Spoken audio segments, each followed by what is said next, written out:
शुरू करेंगे मंगलाचरण से। ओम नमः सिद्धेभ्यः जय श्री ओम नमः सिद्धेभ्यः जय श्री ओम नमः सिद्धेभ्यः। मंगलम भगवान वीरो मंगलम गौतम गणी मंगलम कुंद कुंदाद्यो जयंदर्भोस्तु मंगलम।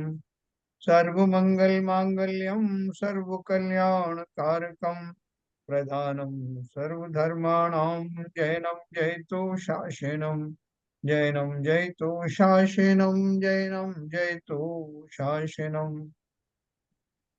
नमः समय साराय स्वानुभूत्या चकाशते चित स्वभावाय भावाय सर्वभावांतरच्छिदे।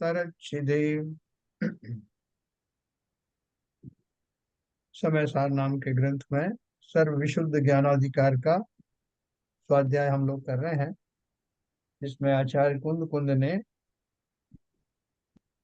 व्यवहार और निश्चय की बहुत अच्छी सा परिभाषा ज्ञाता और ज्ञेय के माध्यम से बताई है कि उसमें व्यवहार पार्ट कौन सा है और निश्चय पार्ट कौन सा है। इसको समझ कर के वो बहुत क्लैरिटी आएगी कि व्यवहार जब भेद करके कहा जाता है तो वस्तु वास्तव में नहीं, लेकिन किन्हीं कारणों से उसको वैसा कहा जाता है तो व्यवहार घटित होता है।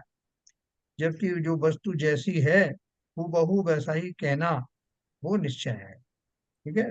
निश्चय को समझने के लिए भी व्यवहार का उपयोग होता है। और संसारी अवस्था में एक दूसरे के साथ जो हम व्यवहार करते हैं, बातचीत की जो माध्यम होता है, उन सब में जो जिस अपेक्षाओं से वो बात कही जाती है वो सब व्यवहार कहलाता है। तो इसी को लेकर के हम आज कुछ और थोड़ी सी रोचक बातें समझेंगे कि किस तरह से व्यवहार चलता है और किस तरह से इसमें बहुत क्लैरिटी आ जाएगी।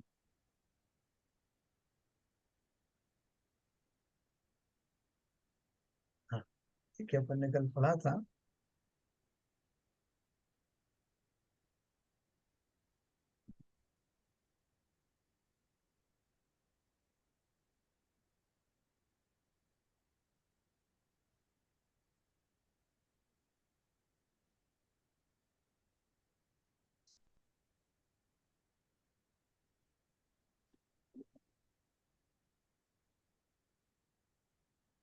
यहाँ से पढ़ेंगे। उक्त संपूर्ण कथन का सार यह है, अपन ऊपर क्या क्या पढ़ा था। ज्ञान गुण के बारे में पढ़ा, दर्शन गुण के बारे में पढ़ा, चारित्र गुण के बारे में पढ़ा था। जिस प्रकार ज्ञान और दर्शन गुण के संदर्भ में व्यवहार का विवेचन किया, अब उसी प्रकार चारित्र गुण के संदर्भ में भी विवेचन किया जाता है। क्या विवेचन किया? जिस प्रकार श्वेत गुण से परिपूर्ण स्वभाव वाली यह कलई स्वयं दीवाल आदि परद्रव्यों के स्वभाव रूप परिणमित न होती हुई और दीवाल आदि परद्रव्यों को अपने स्वभाव रूप परिणमित न करती हुई दीवाल आदि परद्रव्यों के निमित्त से अपने श्वेत गुण से परिपूर्ण स्वभाव के परिणाम के द्वारा उत्पन्न होती हुई यह कलई कलई के निमित्त से अपने स्वभाव परिणाम द्वारा उत्पन्न होते हुए दीवाल आदि परद्रव्यों को अपने स्वभाव से श्वेत करती है। ऐसा व्यवहार किया जाता है। व्यवहार में क्या कहा सिंपल भाषा में, कि जो कलई है उसमें ऐसा गुण है कि वो जिसके ऊपर पोती जाती है, उस पुतने वाली चीज में अगर पुतने की योग्यता है तो ये कलई अपने स्वभाव के कारण, जो सफेदी आदि है उसके कारण दीवाल को सफेद कर देती है। और उस प्रोसेस में वो स्वयं दीवाल बनती नहीं। और इतनी बात है, वो कलई बनी रहती है, दीवाल दीवाल बनी रहती है। तो ये जो है ऐसा व्यवहार के द्वारा अपन कहते हैं। ठीक है। निश्चय से कैसे कहेंगे? इसी प्रकार चारित्र गुण से परिपूर्ण स्वभाव वाला चेतयिता भी स्वयं पुद्गल आदि परद्रव्यों के स्वभाव रूप परिणमित ना होता हुआ और पुद्गल आदि परद्रव्यों को अपने स्वभाव रूप परिणमन न कराता हुआ, है ना। जब मैं किसी पुद्गल आदि वस्तुओं को जानता हूँ तो जानने के प्रोसेस में मैं क्या करता हूँ, मैं पुद्गल नहीं बन जाता, दूसरा पुद्गल को भी चैतन्य नहीं बना देता। ये दोनों चीज रहती हूँ, फिर भी मैं अपना काम कर पाता हूँ, जानने का काम। और जो जाने जाते हैं वो सहज जानने में आते हैं। तो ये बहुत सिंपल बात है ना। उसका नीचे उन्होंने उसका सारांश दिया है। उक्त संपूर्ण कथन का सार यह है कि जिस प्रकार का संबंध दीवार पर पुती हुई कलई का दीवार के साथ है, उसी प्रकार का संबंध ज्ञायक भगवान आत्मा का परज्ञेयों के साथ है। दर्शक भगवान आत्मा का परदृश्यों के साथ है, और अपोहक भगवान आत्मा का अपोह्य पर पदार्थों के साथ है। अपोहक का अर्थ बताओ, कोई डिक्शनरी मीनिंग?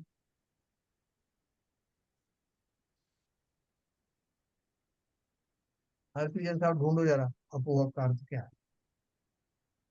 हम्म, मेरे हिसाब से प्रकाशित करने वाला या प्रकट करने वाला होगा, फिर भी आप देखें उसमें। दोबारा पढ़ते हैं सेंटेंस को, शायद उससे समझ में आ जाए सर। हाँ, सिंपल सेंटेंस ये है, जिस प्रकार का संबंध दीवार पर पुती हुई कलई का दीवार के साथ है, उसी प्रकार का संबंध ज्ञायक भगवान आत्मा का परज्ञेयों के साथ है। दर्शक भगवान आत्मा का परदृश्यों के साथ है। पहले ज्ञानी आत्मा का कहा तो ज्ञान का संबंध बता दिया, दर्शन का स्वभाव वाला बोला तो दर्शन के साथ जोड़ दिया। दर्शक भगवान आत्मा का परद्रव्यों के साथ है, और अपोहक भगवान आत्मा का अपोह्य पर पदार्थों के साथ। हम्म, देखते हैं सर।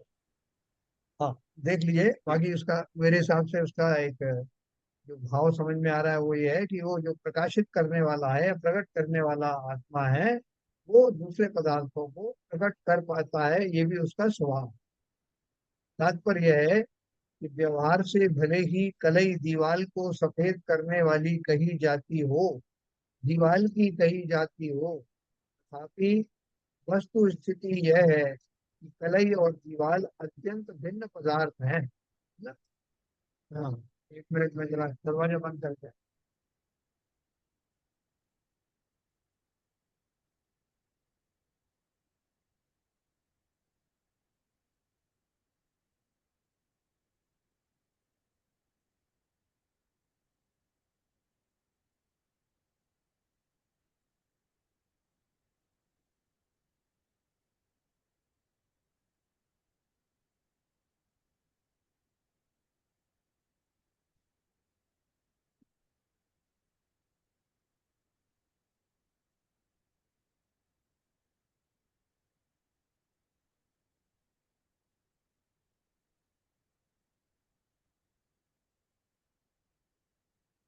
तात्पर्य यह है कि व्यवहार से भले ही कलई दीवाल को सफेद करने वाली कही जाती हो, दीवाल की कही जाती हो, तथापि वस्तु स्थिति यह है कि कलई और दीवाल अत्यंत भिन्न पदार्थ हैं। इस प्रकार कलई कलई की ही है, और दीवाल दीवाल की ही है। कलई कलई की ही है, इसमें भी क्या दम है? हैं? क्योंकि दो कलई तो है नहीं जिससे यह कहा जा सके कि यह कलई उस कलई की है ना? एक ही कलई में कलई कलई की ही है, ऐसा कहने से भी क्या लाभ है? इतना ही पर्याप्त है कि कलई तो कलई ही है। क्योंकि उसमें और क्या संबंध आप बनाओगे? ये संबंध हमेशा दो पदार्थों में बनता है, डिफरेंट पदार्थों में। लेकिन जब पदार्थ ही वो स्वयं एक ही हो, तो फिर उसमें स्व और पर का संबंध बनता नहीं, स्वामित्व का संबंध बनता नहीं। इसलिए बोल रहे हैं कि ये सब बिना बात का व्यवहार क्यों खड़ा कर रहे हो, सीधे सीधा बोलो कि कलई तो कलई। खुद बोलते ना कि साहब वो आदमी तो फिर आदमी ही है, घर तो घर ही है। क्यों कहते हैं घर तो घर ही है? ऐसे कहने का अर्थ क्या है? घर का खाना तो घर का खाना है। ये जो अपन जो उपयोग करते हैं, इसका अर्थ क्या है? कि मतलब वो उसी का है, उसके अनुरूप है, उसके अलावा उसकी कोई तुलनात्मक चीज नहीं है, कोई दूसरी चीज नहीं हो सकती। तो इसलिए उन्होंने कहा कि निश्चय से, जब कली के माध्यम से क्या कहना चाहते हैं, इसी प्रकार व्यवहार से भले ही ज्ञान को परज्ञेयों का जानने वाला कहा जाता हो, परज्ञेयों का ज्ञायक कहा जाता है, ज्ञेयों का ज्ञायक ऐसा कहा जाता है, तथापि वस्तु स्थिति तो यह है कि ज्ञायक और परज्ञेय अत्यंत भिन्न पदार्थ हैं, है ना? इस प्रकार ज्ञायक ज्ञायक का ही है, और ज्ञेय ज्ञेय का ही है। ज्ञायक ज्ञायक का ही है, ये समझ गए ना? फिर बोलते हैं ज्ञायक ज्ञायक का ही है, इसमें भी क्या दम है? क्योंकि दो ज्ञायक तो है नहीं, जिससे यह कहा जा सके कि इस गायक का वह गायक है। एक ही गायक में गायक गायक का है, ऐसा कहने से क्या लाभ है, इतना ही पर्याप्त है कि गायक तो गायक ही है ना। देखो, व्यवहार को कहाँ जाकर के तोड़ रहे हैं, ये समझना। और ये क्यों तोड़ रहे हैं कि जब निश्चय में आप आ जाएंगे तो व्यवहार की आवश्यकता रहने वाली नहीं। जब तक निश्चय समझ में नहीं आया तब तक ही व्यवहार का व्यापार व्यापार चलता है। लेकिन जब व्यवहार के बाद, सब समझ में आने के बाद निश्चय में प्रविष्ट होते हैं तो फिर उस व्यवहार की क्या जरूरत है? कि सीढ़ी चढ़ करके आपको किसी ऊंचाई तक पहुंचना है, और आपकी खाली वहां तक पहुंचने की जरूरत है, उतरने की भी जरूरत नहीं है। उतरने की होगी तब देखेंगे तो। अब उस सीढ़ी के वहां मंजिल पर पहुंचने के बाद सीढ़ी की क्या उपयोग था?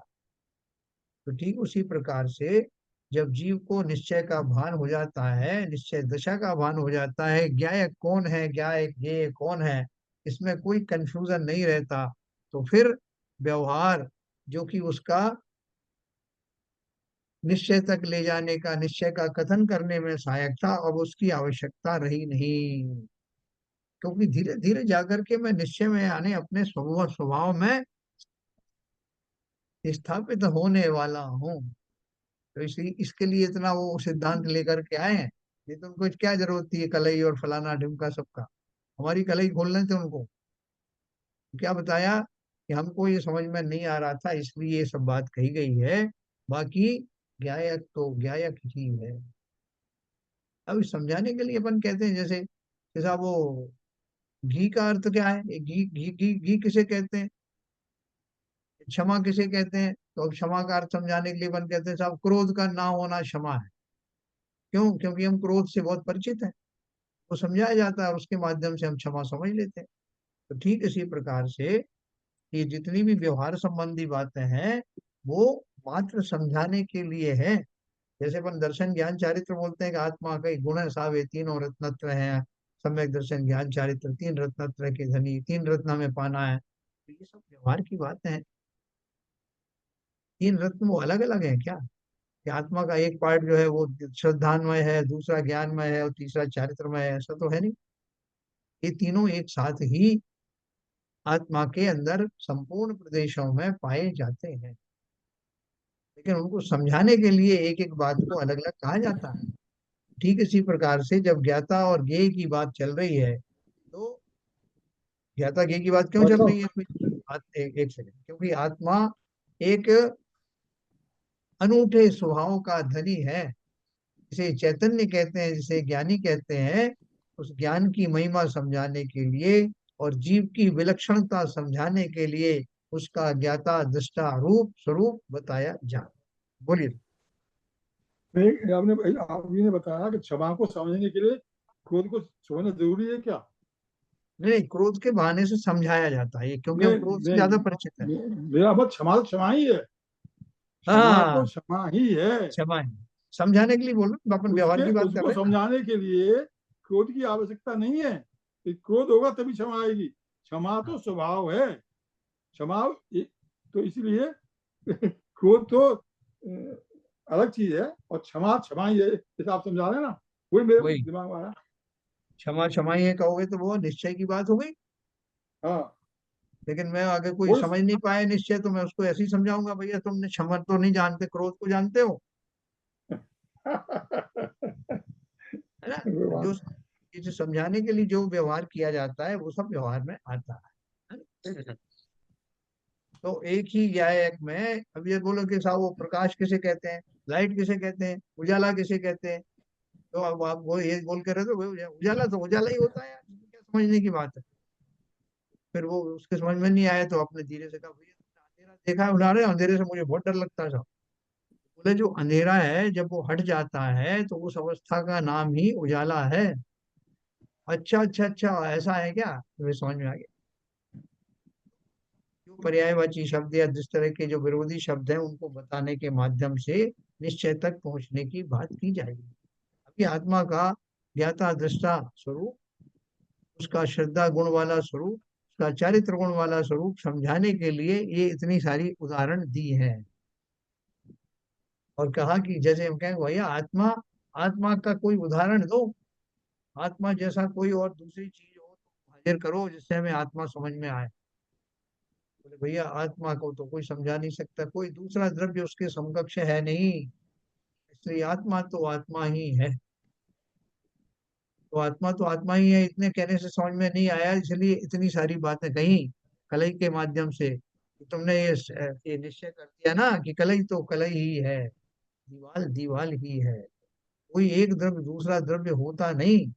समझाने के लिए समझाया जाता है कि जिस तरह कलई दीवाल को सफेद कर देती है, उसी तरह से ज्ञाता भी अपने ज्ञान गुण के कारण पर वस्तुओं को जान भर लेता है। ये उदाहरण दे करके, दृष्टांत दे करके समझाया जाता है। तो अभी हम एक समझ गए कि मैं कौन हूँ, मैं ज्ञाता दृष्टा हूँ। तो भाई साहब आत्मा को ये नहीं कह सकते क्या कि क्या? पर धर्मों की पूर्णतः निवृत्ति हो जाना ये आत्मा है? नहीं, अभी निवृत्ति नहीं हुई तो आत्मा चली गई क्या? नहीं नहीं नहीं, नहीं, नहीं, वो तो है अभी जगह पर। आत्मा हाँ मतलब आत्मा का स्वभाव, स्वभाव में है हाँ। ना, तो वही तो आत्मा अभी कहलाएगी। पर अभी द्रव्य आपका में तो स्वभाव, अभी आपका स्वभाव इस अशुद्ध अवस्था में भी पर द्रव्यों को जान रहा है कि नहीं? हाँ जान रहा है कि नहीं? हाँ हाँ, तो तो नहीं कह अभी भी सकते। जान रहा है, अभी भी जान रहा है, सिद्ध अवस्था में भी जानेगा, अरहंत अवस्था में भी जानेगा। जहां तक जानने का सवाल है, जानना तो एक जैसा ही है, लेकिन फर्क कहाँ पड़ता है? अज्ञान अवस्था में मैं उन ज्ञेयों को जानते समय राग द्वेष से ग्रस्त हो जाता हूँ, और शुद्ध अवस्था में नहीं होता। लेकिन जानने की प्रक्रिया तो हर समय वैसी ही है, क्योंकि जानना मेरा स्वभाव है। जैसे दर्पण के सामने आप एक मैली कुचैली जो है वो मोर को खड़ा कर दो, एक धुली धुलाई मोर को खड़ी कर दो, एक खिलौना मोर को खड़ा कर दो, दर्पण उसको मना थोड़ी करेगा, ये गंदी वाली मोर को मैं नहीं झलकाऊंगा। उसके सामने तो जो आएगा वो झलकेगा। ये उसके ज्ञान गुण की या उसकी स्वच्छता का पैमाना है, उसके गुण की विशेषता है। ऐसे ही मैं अपने ज्ञान गुण में किसी को ना झलकाऊं ऐसा हो नहीं सकता। क्या कर भी मैं अपने ज्ञान गुण पर पर्दा थोड़ी डाल सकता हूँ, वो तो स्वभावगत है। हाँ, उनमें राग द्वेष होना, उनमें और दूसरी चीजें होना, वो सारी चीजें हो सकती हैं, लेकिन ज्ञान का जो स्वभाव है वो स्वभाव कभी समाप्त हो नहीं सकता। तो ये आपको ज्ञाता दृष्टा चारित्रवान ऐसी आत्मा के गुण बताए, और उसमें भी दो तरह के गुण बताए। अभी जो व्यवहार से कहते हैं तो पर वस्तुओं पर पदार्थों में आत्मा के स्वभाव का जो प्रयोग होता है वो सब व्यवहार कहलाता है। मैंने कल आपको समझाया था ना, स्वपर प्रकाशक कहते हैं जिनेन्द्र देव को, केवल ज्ञानी को, तो स्वपर में स्व को जानना निश्चय से जानना है और पर को जानना व्यवहार से जानना। ठीक है ना? तो यहाँ अपन ने क्या समझा कि जो वो व्यवहार से जो बात कही जाती है उसको कहाँ जाके तोड़ा है उन्होंने? एक ही ज्ञायक तो ज्ञायक का ही है, इसमें भी क्या दम है, क्योंकि दो ज्ञायक तो है नहीं जिससे यह कहा जा सके कि इस ज्ञायक का वह ज्ञायक है। एक ही ज्ञायक में ज्ञायक ज्ञायक का है, ऐसा कहने से क्या लाभ है? इतना ही पर्याप्त है कि ज्ञायक तो ज्ञायक ही है ना? उसमें कोई और अन्य जा नहीं सकता। मैंने आपको दो चार उदाहरण दिए ना अभी कि घर तो घर ही होता है, घर का खाना घर का खाना होता है। अरे बोले साहब ये क्या बात कह रहे हो, घर का खाना घर का, इससे क्या अर्थ निकाले? घर का खाना घर का खाना होता है, ये सब जानते हैं। ये क्यों आप जोर दे रहे हो उसके जोर इसलिए दे रहे हैं कि वो जो उसमें यूनिकनेस होती है, जो अद्वितीयता होती है, वैसी दूसरे में नहीं होती, उसका कोई कंपैरिजन नहीं, कोई वो सिमली नहीं वही है। है। हाँ हाँ, कोई साथ।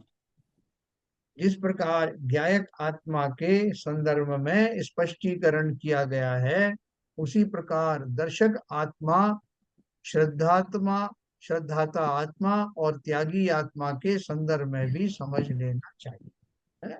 जैसे दर्शक आत्मा के बारे में बोला, ज्ञानी आत्मा के बोला कि आत्मा तो दृष्टा ही है। किसकी दृष्टा है वो भी कहने की जरूरत नहीं, दृष्टा है मतलब जो भी ज्ञेय पदार्थ है उन सबको देखने वाला है, ज्ञान ज्ञान से जानने वाला है। श्रद्धा गुण से वस्तु स्थिति जैसी है उसको वैसा समझने वाला है, और त्याग नाम के व्यवहारिक गुण के कारण वो पर वस्तु से अलग रह सकता है, अलग उनको छोड़ने का उसको भाव बन सकता है। और निश्चय से तो पर वस्तु उसकी कभी थी नहीं, वो तो छूटी हुई है। इस प्रकार यहाँ ज्ञेय पदार्थों के साथ ज्ञायक आत्मा का ज्ञेय ज्ञायक संबंधी व्यवहार का निषेध किया गया है, और ज्ञायक का ज्ञायक ऐसे भेद व्यवहार का भी निषेध किया गया है, तथा ज्ञायक सो ज्ञायक ऐसे निश्चय का प्रतिपादन करते दृष्टि को स्वभाव सन्मुख करने का सफल प्रयास किया गया है। प्रयास सफल हुआ कि नहीं? है? निश्चय में आ गए कि मैं तो मैं ही हूँ। वैसे तो हम बहुत सारा घमंड में बात करते हैं ना, जैसे रावण ने बोला कि रावण जैसा कोई आज तक हुआ नहीं, आगे भी होने वाला नहीं, मैं तो मैं ही हूँ, मेरे जैसा और कौन हो सकता। ये दम्भ के बात है, लेकिन यहाँ कोई घमंड की बात नहीं की जा रही। यहाँ तो वस्तु के स्वरूप का जैसा है वैसा प्रतिपादन किया जा रहा है। मैं क्या हूँ? जो कुछ भी मैंने अपने बारे में कहा उसमें कोई अतिशयोक्ति नहीं, उसमें कोई संशय नहीं, उसमें कोई कमी भी नहीं। जैसा मैं हूं वैसा ही कहा जा रहा। तो ऐसे निश्चय का प्रतिपादन कर दृष्टि को स्वभाव सन्मुख करने का सफल प्रयास किया गया है। इस प्रकार हम देखते हैं कि कर्ता कर्म और भोक्ता भोग्य संबंधी व्यवहार का निषेध तो पहले कर दिया है, अब यहाँ ज्ञाता ज्ञेय संबंधी व्यवहार का भी निषेध करके ज्ञायक सो ज्ञायक ऐसे निश्चय की स्थापना की जा रही है ना? अब ये बताओ, इसमें जो आत्मा है, आत्मा ज्ञायक ही है कि ज्ञेय भी है? ज्ञाय की है खाली। हाँ, ज्ञायक ही है, ज्ञायक है केवल। ज्ञेय नहीं है वो। ये तो वो केवल केवल ज्ञानी देख सकता है। हमारे लिए तो ये हमारे तो लिए तो ये है ही है। ये तो वो चीज बोलते हैं, जानने वाली चीज है, उनको ज्ञेय बोलते हैं ना सर। हाँ, जो तो जो हम नहीं है। दिखाई दे। हम आत्मा जो जानने वाली चीज है, पर पदार्थ है जानने वाली चीज है, तो वो ज्ञेय है। अरे आप मुझे जान रहे हो कि नहीं, और मैं आपको हाँ। जान रहा हूँ कि नहीं? हम सब एक दूसरे को जान रहे हैं कि नहीं? तो हम तो पर हाँ, द्रव्य को पर आत्मा को द्रव्य जब को थोड़ी जान ले जानते हैं भाई तो साहब। ठीक है। द्रव्य को थोड़ी जान रहे हैं हम तो। एस के जैन को जान रहे हैं। एस के पर जैन तो पद पुद्गल है, पर पुद्गल को जान रहे हैं। आत्मा अरे कहाँ तो आ गई इसमें? ये भी जानते हो ना कि उसके अंदर में भी जीवात्मा है। अरे वो तो वो अरे ये तो लक्षण हो गए फिर।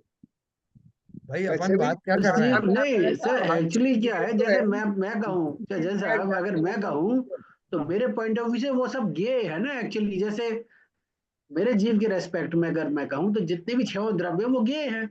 वो छह हाँ, जीव में जैसे जीव है, दूसरा जीव है, मेरा अपना हाँ, नहीं, जो और भी तो जीव बहुत सारे हैं, हाँ। तो वो सब ज्ञेय में ही आएंगे। छह द्रव्य, वो आप सभी छह द्रव्य ज्ञेय में आएंगे।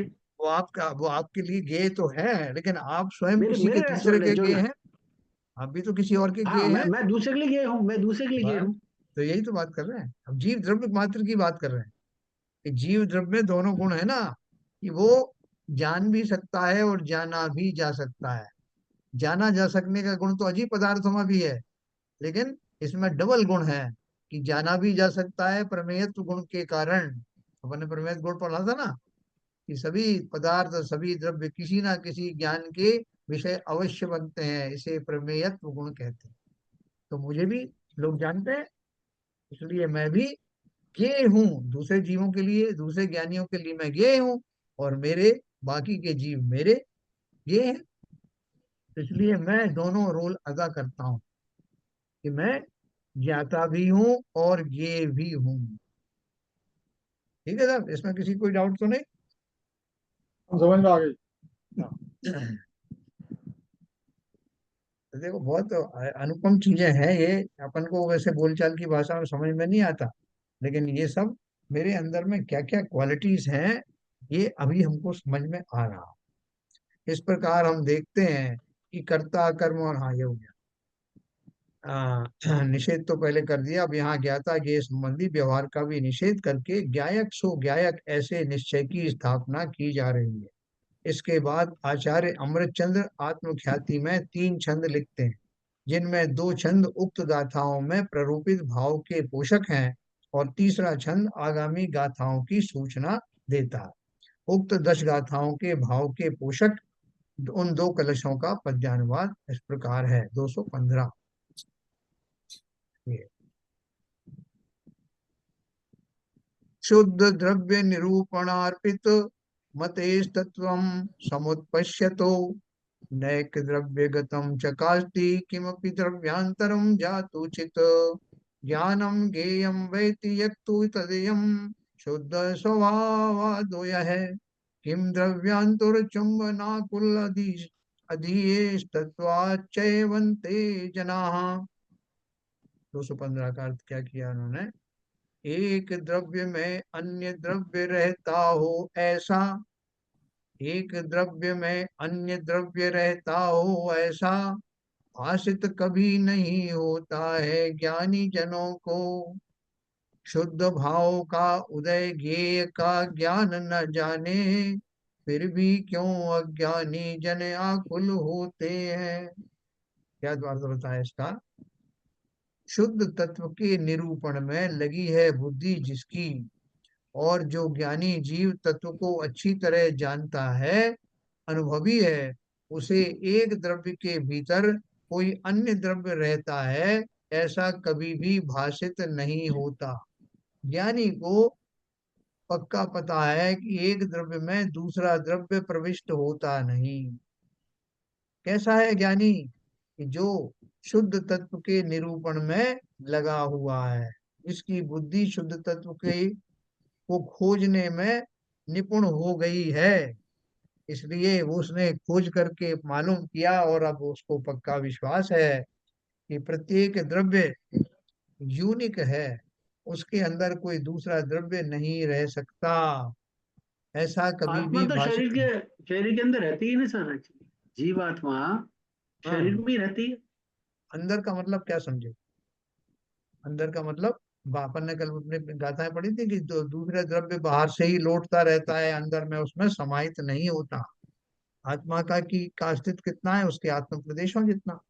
किसी आत्म प्रदेश में आपने देखा कि कोई कर्म घुस गया हो या शरीर घुस गया हो? है ना, ये सब बाहर बाहर के होते हैं, अंदर में प्रवेश थोड़ी होते हैं। इसी तरह से शरीर में भी आत्मा घुसती नहीं। नहीं साहब, वो तो आत्मा तो उसके अंदर ही रह रही है, शरीर के अंदर ही उसने घोंसला बनाया हुआ है। घोंसला बनाया है क्या? निमित्त है, निमित्त है कि अपने अपनी बाउंड्री में सब रहते हैं। निकेल और क्रोमियम डालने के तो बाद जब शरीर ने तो आह्वान दी ही ना आत्मा को। है, शरीर ने अवगाहन तो दिया है ना आत्मा को। अरे अवगान कैसा, मैं आपको ही बता रहा हूँ कि स्टील बनने में जो निकेल और क्रोमियम जो है, जब उसकी देखोगे क्रॉस सेक्शन देख करके, तो उसमें आपको बाउंड्री के ऊपर में दिखाई देगा, वो उसके अंदर घुसेगा नहीं। उसकी बाउंड्री बनी होगी, जहाँ क्रोमियम दिखाई देगा, जहाँ निकल दिखाई देगा। आयरन में क्यों नहीं घुस गया? ये तो जो बहुत स्थूल उदाहरण है। जब कोई अंदर प्रवेश कर ही नहीं सकता, ऐसी बाउंड्री हर एक द्रव्य के साथ है। अपन ने जो द्रव्यों के स्वरूप स्वभाव पढ़े थे ना, अस्तित्व वस्तुत्व आदि द्रव्यत्व आदि गुण जो पढ़े थे, उन गुण के कारण एक द्रव्य दूसरा द्रव्य होता नहीं है, दूसरे में प्रविष्ट करता नहीं। इसलिए आत्मा कभी भीगता नहीं, आत्मा कभी कटता नहीं, क्योंकि वो कोई और पर द्रव्य उसमें प्रविष्ट होता नहीं। हर एक द्रव्य के बारे में ऐसा ही है। शरीर में आत्मा नहीं घुसती, आत्मा में शरीर नहीं घुसता, लेकिन एक क्षेत्र में रहते हैं, इसलिए एक क्षेत्रावगाह संबंध है। दूध पानी में मिला रहता है लेकिन मिला हुआ नहीं है। और डाल देगा तो दूध लंबा हो जाएगा, ऐसा और पानी मिला दिया, लेकिन मिला क्या? दूध फिर भी अलग है और पानी फिर भी सिद्धालय में सिद्ध भी ऐसी बैठे हैं भाई साहब। अलग। है ना, एक एक सिद्ध में अनेक सिद्ध राजाई। अपन बोले साहब ये काम बढ़िया हो गया, अपने को अपनी जगह अलग ढूंढने की जरूरत नहीं।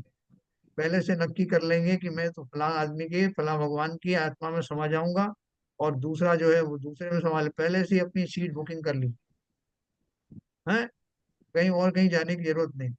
वो किस अपेक्षा से बात कही गई है, एक एक एक सिद्ध में अनेक सिद्ध राजै। इसका अर्थ क्या है कि उन जीवों, उन प्रदेशों की, उन दशाओं की, सिद्ध अवस्था की जो दशा है वो इतनी सूक्ष्म होती है, उनकी अवगाहना इतनी कम और सूक्ष्म होती है कि उसमें दूसरे द्रव्यों को कोई किसी प्रकार का व्यवधान नहीं होता।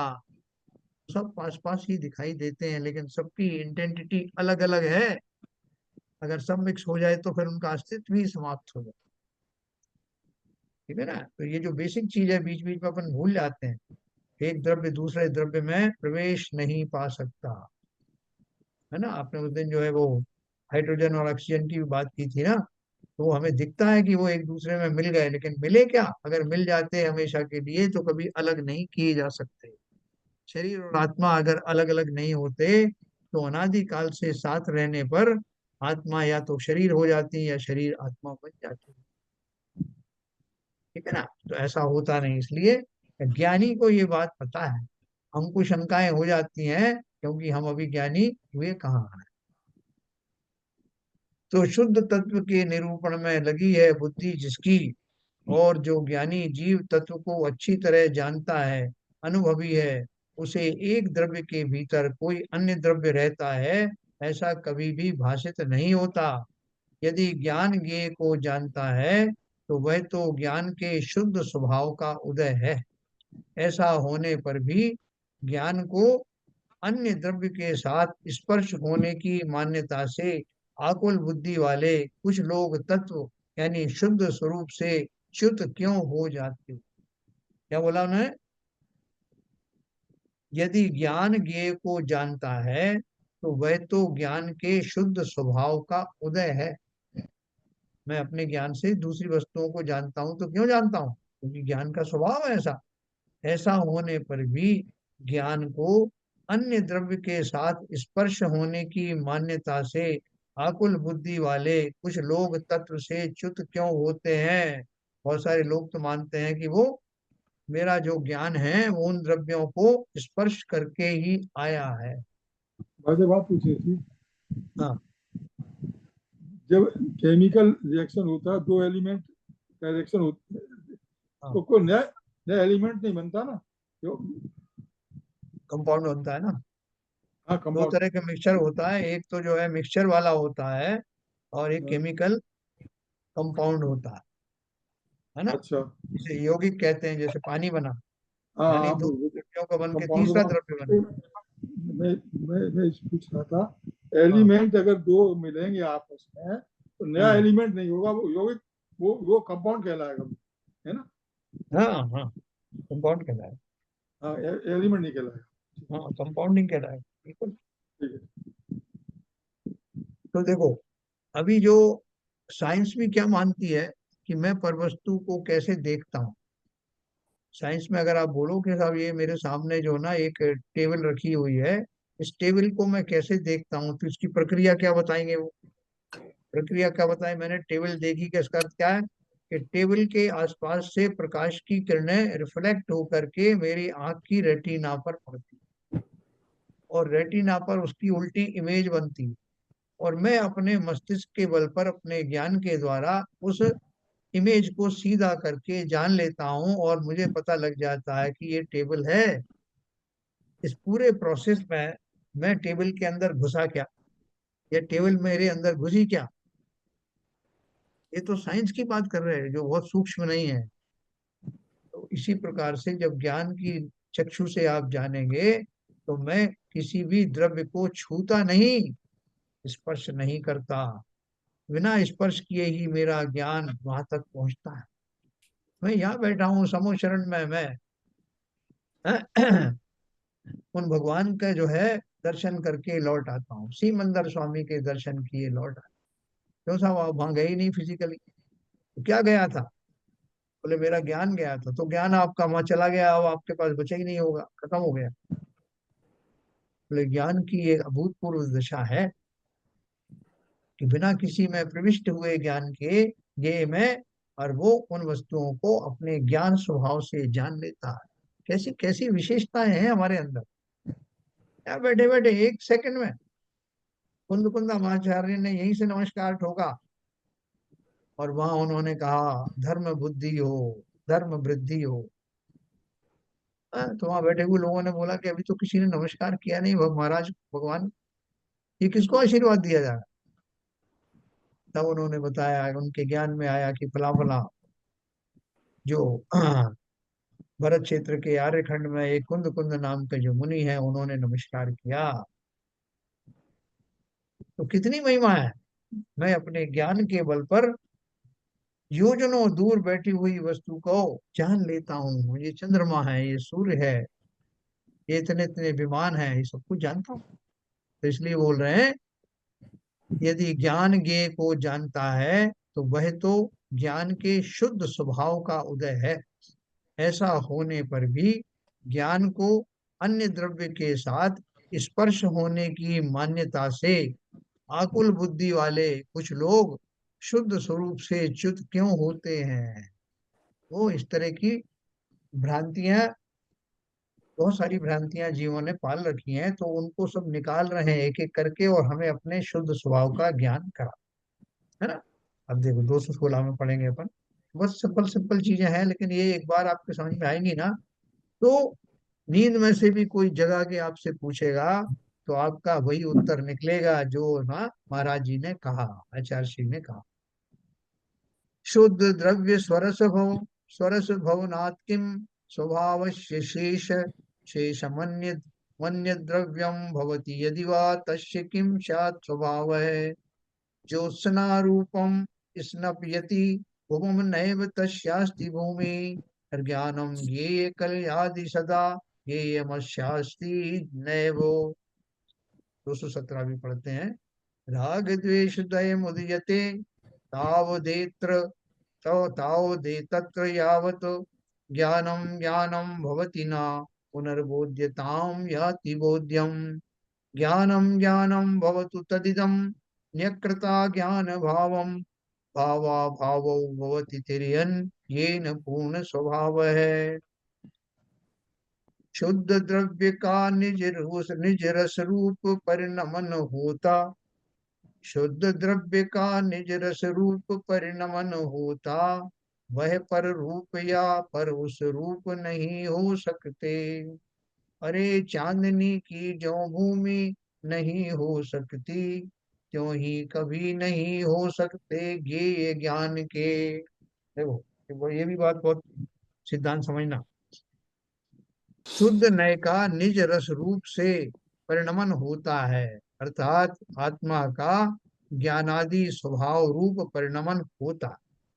इस कारण क्या कोई अन्य द्रव्य उस ज्ञानादि स्वभाव का हो सकता है, अथवा क्या वह ज्ञानादि स्वभाव किसी अन्य द्रव्य का हो सकता है? नहीं, कदापि नहीं, क्योंकि परमार्थ से तो एक द्रव्य का अन्य द्रव्य के साथ कोई संबंध ही नहीं है, हैं? यद्यपि चांदनी का रूप पृथ्वी को उज्जवल करता है, तथापि पृथ्वी चांदनी की तो नहीं हो जाती। उसी प्रकार यद्यपि ज्ञान ज्ञेय को जानता है, तथापि ज्ञेय ज्ञान का तो नहीं हो जाता है। जो लोग लड़ने लगे कुर्सी पर बैठने के लिए, वो भाई साहब ये कुर्सी मेरी है, मैं बैठूं। वो क्यों भाई तुम्हारी कैसे? मैंने पहले मैंने देखा इसको। तो देखने से तुम्हारी हो गई?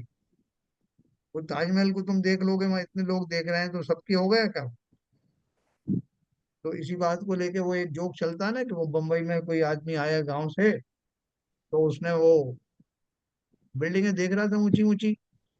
तो कोई एक चालाक व्यक्ति हो को समझ में आ गया कि ये तो गांव का आदमी है और पैसे वाला भी है। तो उन्होंने कहा कि भाई साहब, इस बिल्डिंग की जो मंजिल देखने का पैसा लगता है, अब बताओ कौन सी मंजिल देख रहे थे, उसके हिसाब से पैसा लगाऊंगा मैं। 10,000 रुपये एक मंजिल का लगता है।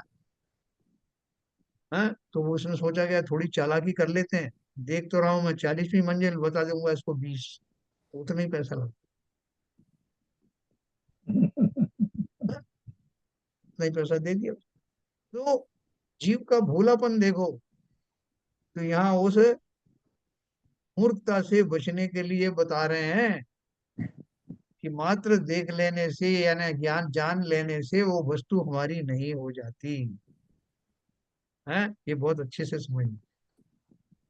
मैंने उसको पहले देखा, मैंने इसको पहले देखा, इसलिए वो मेरा है, मेरी। यहाँ बोल रहे हैं कि चांदनी जो होती है वो पृथ्वी को सुसज्जित करती है। जब चांदनी रात आती है तो पूरी पृथ्वी शोभायमान हो जाती है। तो क्या वो पृथ्वी चांदनी की हो गई, या चांदनी पृथ्वी की हुई? कोई किसी का नहीं हुआ। दोनों ने अपना अपना काम किया और चलते बने, है ना। यद्यपि चांदनी का रूप पृथ्वी को उज्जवल करता है, तथापि पृथ्वी चांदनी की तो नहीं हो जाती।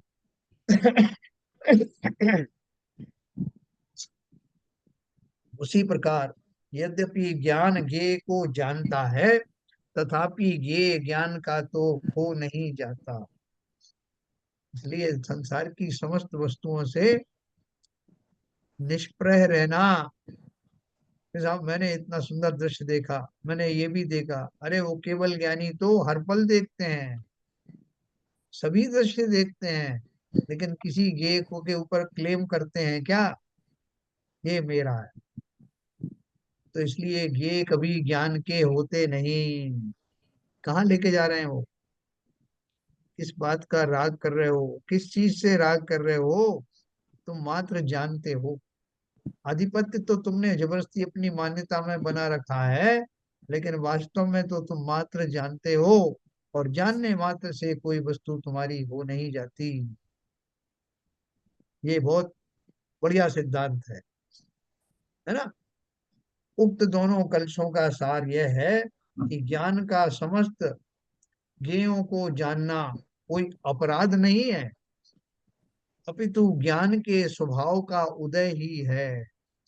जिस प्रकार पृथ्वी पर चांदनी पड़ने से पृथ्वी चांदनी की नहीं हो जाती, उसी प्रकार ज्ञेयों को जानने से ज्ञेय ज्ञान के नहीं हो जाते। इसलिए यदि पर पदार्थ अपने ज्ञान के ज्ञेय बनते हों तो आकुलित होने की आवश्यकता नहीं है, क्योंकि पर को जानना भी ज्ञान का स्वभाव परिणमन ही है, विकार नहीं, विभाव परिणमन नहीं। ज्ञान का कार्य है जानना। तो नहीं साहब इसने कोई गलत चीजें जान ली इसलिए इसका विकार हो गया। ज्ञान के लिए कोई गलत और अच्छी चीज क्या हो सकती? जिस तरह अग्नि का स्वभाव जलाना है, उसमें तिनके जले, घास जले, लकड़ी जले, कपड़ा जले, कोई भी जले, उसका स्वभाव है जलाने का। अब ये थोड़ी कहोगे साहब इसने जो है गंदे गंदे घास को जलाया इसलिए कि ये अग्नि जो गंदी वाली अग्नि है, और अच्छी वाली अग्नि जो अच्छी बात चीजों को जलाती। अग्नि तो अग्नि है। उसी तरह से ज्ञान ज्ञान ही है ना। और ज्ञान विकार नहीं है, ज्ञान तो स्वभाव है। विकार तो मेरी परिणति में होता है, मेरी श्रद्धा में होता है, ज्ञान में थोड़ी होता है। मैं किस भाव के साथ उसको जान रहा हूँ, वो उस भाव को जो है अपन दूषित या निर्दोष कहते हैं। लेकिन ज्ञान का व्यापार तो ज्ञान का ही है। इस प्रकार इन कलशों में यही कहा गया है कि स्व और पर सभी को जानना आत्मा का स्वभाव है, विभाव नहीं।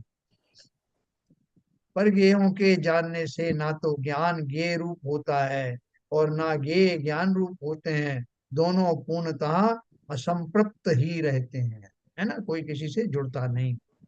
अतः पर को जानने में अपराध बोध होने की रंच मात्र भी आवश्यकता नहीं है। मैंने आपको सूरदास जी की कहानी सुनाई थी ना, उन्होंने अपनी आंखें फोड़ ली थी। इन नेत्रों ने ऐसा दृश्य देख लिया जो अशोभनीय था, इसलिए मैं नेत्रों को फोड़े देता हूँ। चर्म से बनी हुई वो आंखें, उनका क्या कसूर है?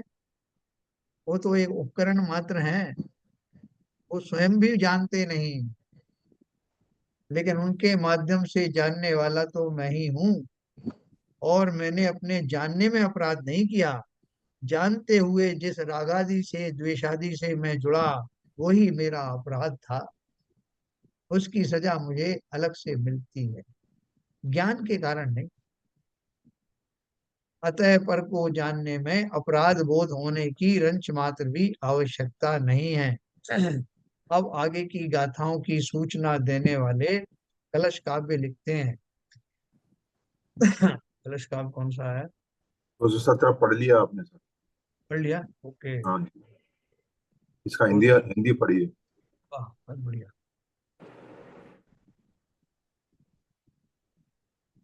जब तक ज्ञान ज्ञान रूप ना हो जाए नहीं, इसका और हिंदी ये पद, हिंदी का है, पद्य पढ़िए। इसका पद्य 217 पढ़ा ना अपन, आप बोल रहे हैं? नहीं, संस्कृत पढ़ा है। ओके, अभी हिंदी वाला हिंदी। पूछो। तब तक राग द्वेष होते हैं जब तक भाई, ज्ञान ज्ञेय का भेद ज्ञान में उदित नहीं हो। देखो, बहुत सिंपल ढंग से समझना। तब तक राग द्वेष होते हैं जब तक भाई, ज्ञान ज्ञेय का भेद ज्ञान में उदित नहीं हो। ज्ञान ज्ञेय का भेद समझ कर राग द्वेष को, मेट पूर्णतः पूर्ण ज्ञान में तुम हो जाओ। मैंने अभी आपको बताया था कि ज्ञान की कोई गलती नहीं। ज्ञान के ज्ञान होते समय उन वस्तुओं में अनुकूल प्रतिकूल की कल्पना जुड़ने से ही वो मेरा राग द्वेष उदय में आ जाता है, बंद अवस्था में चला जाता है, जो भी है। तो यहाँ क्या बोल रहे हैं? जब तक ज्ञान ज्ञान रूप ना हो जाए और ज्ञेय ज्ञेय रूप ना हो जाए, है, जो अपन ने पहले क्या था पढ़ा कि ज्ञान तो ज्ञान ही है, ज्ञेय तो ज्ञेय ही है, जब तक मेरी समझ ऐसी ना हो जाए और मुझे विकल्प आते रहे हैं। ज्ञान की बात करते समय में वही कलई किसकी है और दीवाल किसकी है और फलाना किसका है, जब तक मैं उन भावों में लगा रहूंगा, अर्थात ज्ञान ज्ञान है, ये ऐसी शुद्ध ज्ञान की अवस्था जब तक मेरी नहीं प्रकट होती, तब तक ही राग द्वेष उत्पन्न होते हैं। इसलिए यह ज्ञान अज्ञान भाव को दूर करके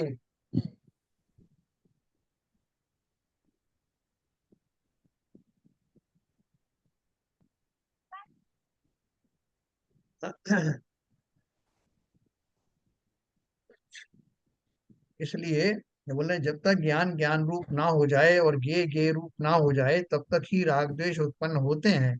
इसलिए यह ज्ञान अज्ञान भाव को दूर करके ज्ञान रूप हो कि जिससे भाव अभाव यानी राग द्वेष को रोकता हुआ पूर्ण स्वभाव प्रकट हो जाए। तो अपन बोलते क्या है कि साहब जो केवल ज्ञान होगा ना मुझे, तब मेरी ये सब राग द्वेष मिट जाएंगे। तब जितनी भी चीजें दिखाई देंगी उनमें कोई मैं भेद नहीं करूंगा, कोई राग द्वेष नहीं करूंगा। तो केवल ज्ञान पहले चाहिए और ये भेद विज्ञान बाद में चाहिए। ऐसा संभव है? भैया पहले वीतरागी दृष्टि होगी, वीतराग बनोगे तभी सर्वज्ञ बनोगे। तो हम और आप जो है अगर अभी प्रैक्टिस कर लें इस बात की, तो केवल ज्ञान कौन सा दूर है। ये केवल ज्ञान के ही तो लक्षण है कि मैं ज्ञान को ज्ञान के माध्यम से ज्ञान के हिसाब से ही देखता हूँ। जो भी वस्तुएं मुझे जानने में आती हैं, चाहे वो मेरा परिवार हो, धन आदि हो, समाज हो, देश हो, दुनिया हो, उनको निरपेक्ष भाव से अगर जानने की कला मुझ में प्रकट हो गई, तो राग द्वेष का अस्तित्व मेरे अंदर से समाप्त होने में देर नहीं लगनी। इसी की प्रैक्टिस करनी कि जानो मगर, तो कहते हैं जानो मगर प्यार से। क्या प्यार का अर्थ क्या है? समता पूर्वक निरपेक्ष भाव से। तो बोल रहे हैं इसलिए ज्ञान अज्ञान भाव को दूर करके ज्ञान रूप हो कि जिससे भाव अभाव राग द्वेष को रोकता हुआ पूर्ण स्वभाव प्रकट हो जाए।